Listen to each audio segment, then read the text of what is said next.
Patna block ମୁଖ୍ୟାଳୟ ରାହାସ ବିହାରୀ ଦାସଙ୍କ ଆଜି ସକାଳ 9ଟା ବେଳେ 97 ବର୍ଷ ବୟସରେ ସେ ଜଣେ ଧାର୍ମିକ ଓ ପରୋପକାରୀ ବ୍ୟକ୍ତି ଭାବେ ଖୁବ୍ ଜଣାଶୁଣା ଥିଲେ। ପାଟଣା ଆନନ୍ଦେଶ୍ୱର ମନ୍ଦିର ପ୍ରାଙ୍ଗଣରେ ଥିବା ଶ୍ରୀରାମ ମନ୍ଦିର ଓ ରାଧାକୃଷ୍ଣ ମନ୍ଦିର ନିର୍ମାଣ କରିବାରେ ମୁଖ୍ୟ ଭୂମିକା ରହିଥିଲା।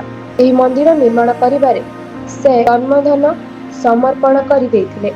ଚାକିରି କାଳରୁ ଅବସର ପରେ ସେ ଧାର୍ମିକ ଓ ସାମାଜିକ କାର୍ଯ୍ୟରେ ନିଜକୁ ସମର୍ପଣ କରି ପାଟଣା ଅଞ୍ଚଳରେ ସମସ୍ତଙ୍କର ପ୍ରିୟ ପାତ୍ର ହୋଇଥିଲେ। ଆଗର ପରଲୋକ ଖବର ପାଇ ପୂର୍ବତନ ପାଟଣା ବ୍ଲକ ଅଧ୍ୟକ୍ଷ ତଥା ସାମାଜିକ କର୍ମୀ ବିଦ୍ୟାଧର ଦାସ, ଅଜୟ କୁମାର ଦାସ, ଯୁବ ସମାଜସେବୀ ବିଜୟରତ୍ନ ପତି, ଲକ୍ଷ୍ମଣ ଦାସ, ସନାତନ ଦାସ, ବୀରକିଶୋର ଦାସ, ଯୁବ କିଶୋର ଦାସ ପ୍ରମୁଖ ତାଙ୍କ ବାସଭବନରେ ପହଞ୍ଚି ଶେଷ ଦର୍ଶନ କରିବା ସହିତ ପରିବାରକୁ ସମବେଦନା ଜଣାଇଥିଲେ।